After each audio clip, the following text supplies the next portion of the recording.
Willie, you've done so many Crucibles as a player, as a pundit, as a commentator.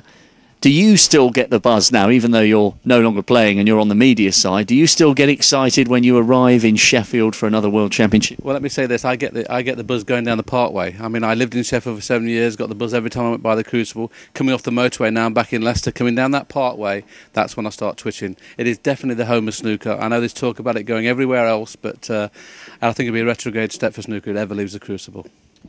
As a player, what's it like the very first time you pull that cloth curtain back and you hear the roar and you step out into that tight gladiatorial arena? Well, obviously I played in the very, very first Crucible when it moved there. I think it was either 76 or 75. I can't remember exactly when it was. And I played Graham Miles and actually lost, to Graham Miles. And I find it a little bit frightening. And I've never really played my best snooker at the Crucible. I found it a little bit too close and everything. But undoubtedly the atmosphere is something that anybody that's never been to the Crucible as a watcher of snooker, I love snooker, you must go to the Crucible before you retire from watching snooker.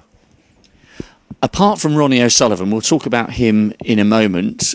What's your instinct about who might feature this year in terms of title aspirations, or do you think it's as wide open as it's ever been? Oh, without doubt. I mean, I think you came into this tournament and it was 7-1 the field to win this tournament, the Welsh Open, and I think the same can be said about the Crucible. It'd be interesting to see if Ronnie does come back.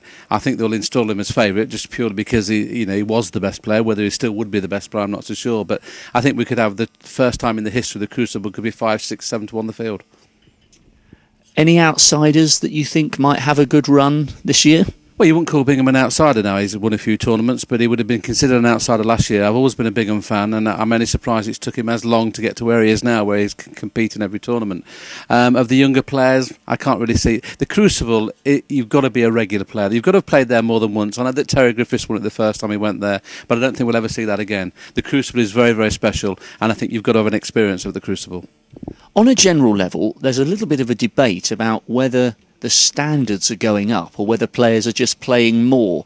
People like Stephen Hendry think that the standards at the very top are kind of plateauing and they're not going up. What's your view? Well, I must agree with him. I mean, take the Masters, for instance. I mean, Mark Selby, who's the #1 in the world up until just recently, won the Masters without playing well at all. Robertson was the only player, apart from Mark Selby, who played well during the Masters. I thought it's the poorer Masters we've ever seen, apart from when Perry Mans won the Masters all those years ago, never made a 50 break. That was the poorest.